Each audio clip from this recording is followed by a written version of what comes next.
Greetings, my dear viewers. It is I, Drayhon, and welcome back to National Star Wars Week. Today is May the 4th. If you are new to the channel or to Star Wars series, then, well, first off, my channel takes a look at different characters within different works of fiction and tries to translate them the best way possible into Dungeons & Dragons 5th edition. With character concept, I look at, well, different concepts for characters and we'll show you the best way to create those characters. Most of the time it's with the different races within 5th edition, but today I want to take a look at Force users from the Star Wars franchise. Now, again, there is a TTRPG for Star Wars, but I wanted to use 5th edition material for this build. And for the newer Star Wars fans, the month of May has 3 different holidays for Star Wars. Today is May the 4th, as in May the 4th be with you. It is a play off of the saying within the Star Wars franchise, May the Force be with you. Tomorrow and Friday, the 5th and the 6th, are actually a little controversial, because they both symbolize another National Star Wars holiday, but it's not really clear on which one is which, because they both represent the same movie from the Star Wars franchise, Revenge of the Sith. The Sith being the evil Force users of the Star Wars franchise. Honestly, I think it is May the 6th, since it sounds the most like Sith. It's just one extra letter. But anyway, that is off topic. Today we are taking a look at generic Force users. Whether you're a Jedi, a Sith, a member of the Grey Order, or just a Force-sensitive individual from outside of any of these 3 factions. So, how can one be Force-sensitive? Well, it's pretty much just like a sorcerer within 5th edition. Every living being has a microscopic organism living in their cells, known as midichlorians. Midichlorians are basically the mitochondria's psionic twin. And the more midichlorians you have, the more in tune you are with the Force, the life essence of the universe. Now, if you were to say midichlorians in a group of Star Wars fans, the group would give a collective groan. Because apparently, nobody likes the prequel trilogy. Star Wars Episode 1, 2, and 3. For what reason, I have no idea. I loved those movies. Anyway, that's not the point. Back on topic, the Force user. We're going to create just a generic Force user. You do not have to follow this build exactly. You can interchange a few things as you see fit. This is just what I think a generic Force user would look like. You can increase the number of levels in one class or another. You can switch out the backgrounds to whatever you wish. You could even change the race to whatever race you see fit. These are just my recommendations. Now, without further ado, we're going to start things off with the stats. On this channel, we use the point buy system. Strength and Constitution are going to be our lowest stats for this build, at 10. Second lowest is Wisdom, followed by Intelligence. Wisdom will be a 12, Intelligence a 13. Dexterity and Charisma will be our highest stats at 14 apiece. Don't worry, we'll be fixing that shortly. For our race, we are going with custom lineage. Like I said, anybody can be force sensitive. So you can choose whoever you want, whatever race you want. It doesn't really matter. Anyone can be force sensitive. I am simply choosing custom lineage simply for this fact. Personally, I prefer the Gith Zerai or the Gith Yonkai. I actually had a character concept for them last year for National Star Wars Day, May the 4th. I recently learned how to do iCards, so one should be popping up somewhere at the top of the screen. Anyway, the custom lineage will give us a +2 to our stats. I'm going to go ahead and increase our intelligence to a 15. We'll get speed of 30 feet, skill, we can choose either persuasion or insight, it doesn't really matter. It just depends on your background. Your languages will be common in whatever other language you want. For your feat, I would pick telekinetic. This gives us access to the spell Mage Hand. If we already have the spell Mage Hand, our Mage Hand spell's range is increased by 30 feet. Pretty good. Moving on, before we move on, I would like to once again give a shout out to StarWars5thEdition.com. I am not sponsored by these guys, I've never even talked to them, but I used them in my last video with General Grievous. And I want to say they are a very good source of Star Wars material for Dungeons & Dragons 5th Edition. I recently got a hold of their Player's Handbook as a PDF. So far, everything seems to be free on their site. I would recommend checking them out. They also have a Patreon where you can help their site grow and even see newer content before it is put onto the site. So, if you want to show them some love and appreciation, please go check them out. Once again, that is sw5e.com. Let's go ahead and talk about backgrounds, because those are important.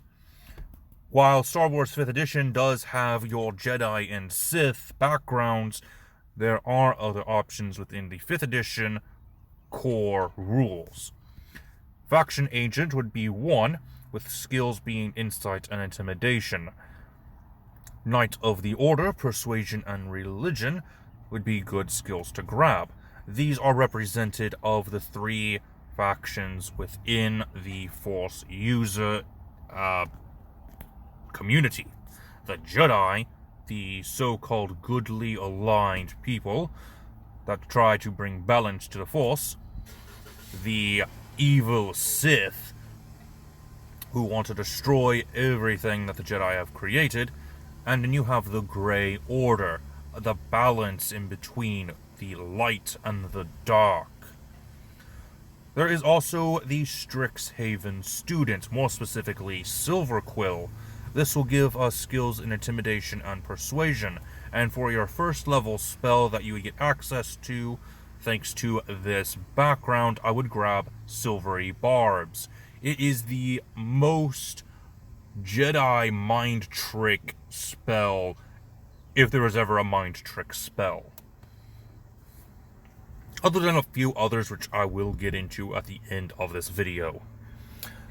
This is to represent being a Padawan, or an apprentice. You are learning at the hands of a Sith Jedi. Now, of course, there are other backgrounds that would better fit, other than the 3 core Force users, Jedi, Sith, and the Grey Order. And I would recommend figuring out which one best fits your character. And actually, the Silverquill student is actually the background that I used for my own character, which I had based off of Force users. So I am speaking from experience when I am talking about this build. Now let's go ahead and talk about fighting styles, because there are different ways to fight, both within Dungeons & Dragons and within the Star Wars universe. More specifically, lightsaber fighting styles. And speaking of fighting styles, we are going to be taking on the fighter class. We're going to go ahead and start things off as a level 3 fighter, just to speed things along a little bit. Your hit dice at this level are 3d10.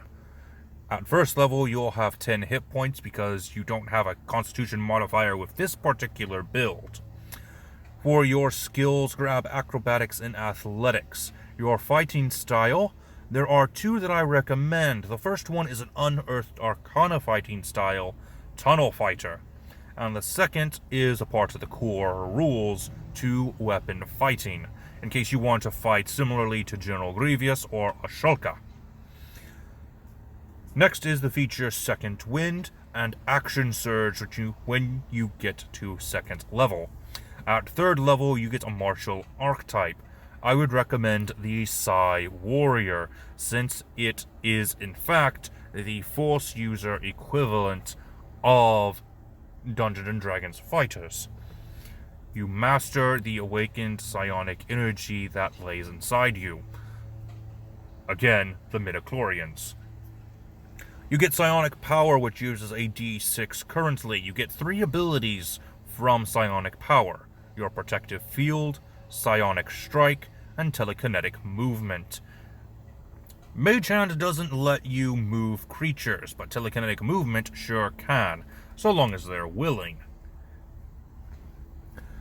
4th level, let's go ahead and grab a feat instead of the ability score improvement. We're going to go with the Martial Adept, which will give us access to maneuvers. We're going to go with Brace and Sweeping Attack. I talked about why I liked these maneuvers specifically in yesterday's video covering General Grievous. Moving on to our multi-class, we're going to multi-class into Sorcerer. Like I said, the midichlorians in the Force users kind of work in a similar way to sorcerers. More specifically, we're going with the sorceress origin known as Aberrant Mind. This gives us access to some psionic spells, which are added to our sorcerer list automatically and do not count against the amount of spells we can learn. Our spellcasting modifier is Charisma. The spells that we get to learn from Psionic Sorcerer, the Aberrant Mind, are Arms of Hadar, Dissonant Whispers, and Mind Sliver.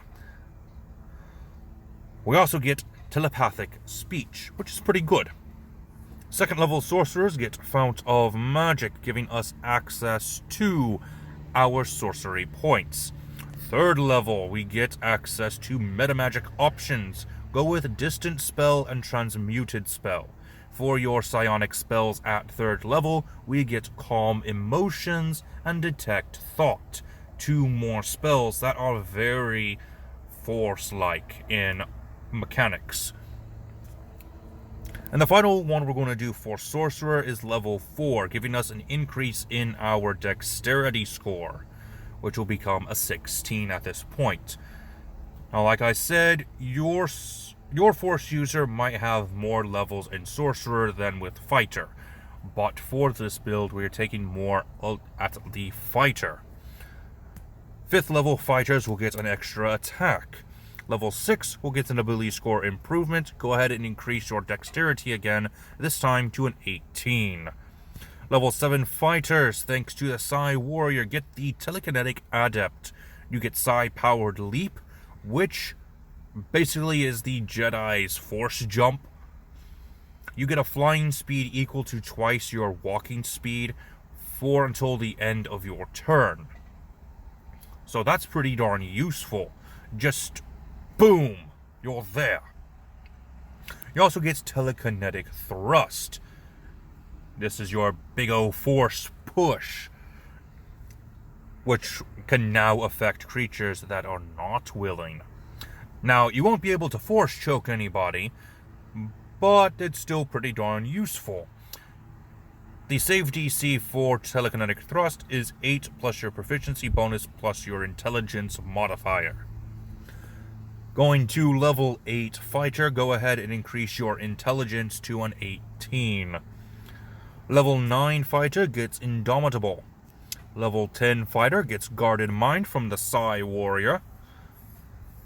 Level 11 fighter gets another extra attack, allowing us to attack 3 times per attack action. Level 12 fighter will give us another ability score improvement. Go ahead and increase your intelligence to 20. Level 13 fighter gets another use out of Indomitable. Level 14 will get an ability score improvement or a feat. Go with a feat. Grab Athletic. This will give us a +1 to our dexterity, as well as a few other features that are very useful. Level 15 fighter from the Psy Warrior, we get Bulwark of Force. We are now able to create a force field around our allies. Very darn useful. And finally, fighter level 16. We're going to go with a feat once more. Grab Skill Expert. Increase your dexterity by 1 more point. Grab the skill Deception, and grab Expertise in Deception. These are not the droids you are looking for. Pair this up with Silvery Barbs, and you will be very powerful in the ways of deception. And with that, that is the end of this build. Now, we did get some levels in Sorcerer, so let's go ahead and take a look at those spells. For your cantrips, grab Lightning Lure, Shocking Grasp, True Strike, Gust, and Thunderclap. For your first level spells, Featherfall and Jump will be ideal. Second level, Hold Person and Mind Spike. For your third level, there are 4 different spells that would work. However, we only get 5 spells, so you're going to need to choose which one best suits your character. Haste, Lightning Bolt, Slow, or Intellect Fortress. All 4 of these do mimic the Force abilities within the Star Wars franchise. Whichever one best suits your character is the one you will want to pick. And with that, that is the end of today's video. I do hope that you enjoyed. Tomorrow I'm going to take a look at a Star Wars character from the gaming side of the franchise. Starkiller, Darth Vader's apprentice. So stay tuned for tomorrow if you wish to see it. And until next time, this has been Drahan, and I am offline.